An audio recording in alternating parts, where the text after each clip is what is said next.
Hello hi welcome back to R S stories. അപ്പോൾ ഇത് വിഷുവിന് തലേ ദിവസമാണ് കേട്ടോ. അപ്പോൾ നമ്മൾ വെറുതെ വീട്ടിലൊരു 3-3:30-4 മണി വരെ വെറുതെ അങ്ങോട്ടും ഇങ്ങോട്ടും കഥ പറഞ്ഞും കാര്യങ്ങൾ പറഞ്ഞുമൊക്കെ വെറുതെ സമയം പോയി. 4 മണിയായപ്പോഴത്തേക്കാണ് നമ്മൾ ആലോചിച്ചത് നമുക്ക് നാളെ കണി വയ്ക്കാനായിട്ട് നമ്മൾ ഒരു സാധനവും മേടിച്ചിട്ടില്ല എന്ന്.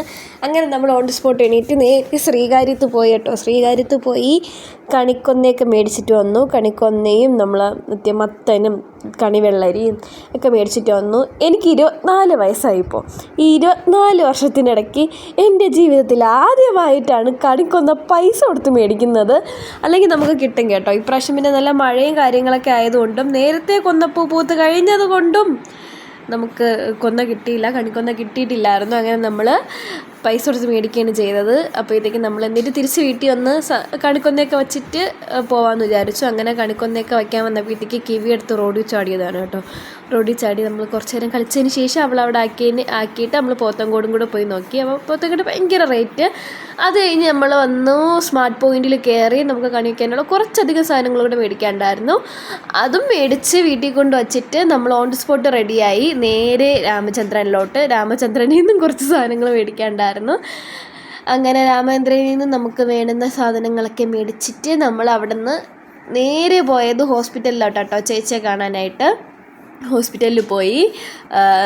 ഹോസ്പിറ്റലിൽ ലിഫ്റ്റിൽ കിടന്ന് രാഹുവിൻ്റെ പ്രകടനം.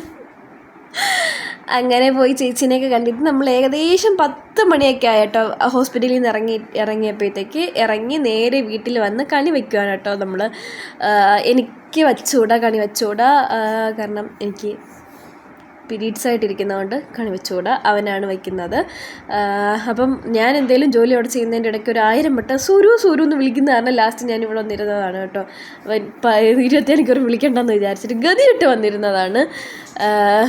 അങ്ങനെ പിന്നെ നമ്മൾ കണി വയ്ക്കാമെന്ന് വിചാരിച്ചത് നമ്മുടെ പുതിയ വീട്ടിൽ കയറിയിട്ട് ആദ്യത്തെ വിഷു ആയതുകൊണ്ട് നമ്മൾ എന്തായാലും അത് കളയണ്ട, നമുക്ക് കണി വയ്ക്കാം എന്ന് വിചാരിച്ചിട്ട് കണി വയ്ക്കുന്നതാണ് കേട്ടോ.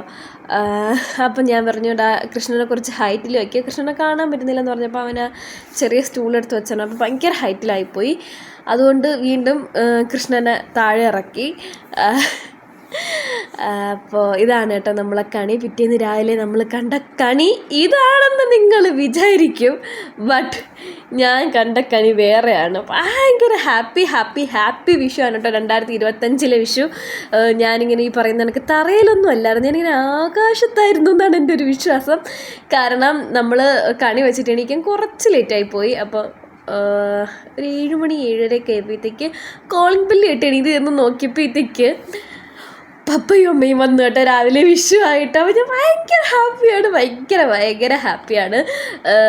ഭയങ്കര ഒരു ഡ്രീമി ഡേ എന്നൊക്കെ പറയത്തില്ലേ, അങ്ങനെ ഒരു ഡേ ആണ്. അപ്പോൾ രാവിലെ ഞാൻ കണിയേണ്ടത് എൻ്റെ അമ്മേനെയും പപ്പേനെയാണ് കേട്ടോ.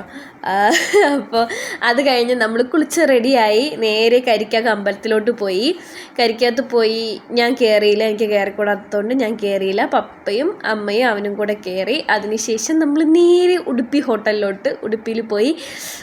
ഞാനൊരു മസാല ദോശ കഴിച്ചു, രാഹു ഒരു ഗീ റോസ്റ്റ് കഴിച്ചു, പപ്പ ചപ്പാത്തി, അമ്മ പൂരി കഴിച്ചു. അങ്ങനെ നമ്മൾ അതൊക്കെ കഴിച്ച് ജസ്റ്റ് ഒന്ന് ചില്ലൗട്ടൊക്കെ ചെയ്തതിന് ശേഷം നേരെ തിരിച്ച് വീട്ടിൽ വന്ന് കുറച്ച് കഥയും കാര്യങ്ങളൊക്കെ പറഞ്ഞുകൊണ്ടിരുന്നു. അത് കഴിഞ്ഞിട്ട് അവർ നേരെ വീട്ടിൽ പോയി കേട്ടോ. എനിക്ക് തോന്നുന്നൊരു 3 മണിയൊന്നും ആയില്ല. അതിന് മുന്നേ അവർ വീട്ടിൽ പോയി. പപ്പയ്ക്ക് വർക്കേഴ്സിന് വേണം, അങ്ങനെ കാര്യങ്ങളൊക്കെ ഉള്ളതുകൊണ്ട് അവർ നേരത്തെ തിരിച്ച് വീട്ടിൽ പോയി. നമ്മൾ നേരെ ഹോസ്പിറ്റലിലോട്ടും പോയി. എൻ്റെ ഭയങ്കര ഡ്രീമി ഫ്രെയിമാണ് കേട്ടോ ഇത്. അപ്പോൾ അത്രയുള്ള വീഡിയോ. ബൈ.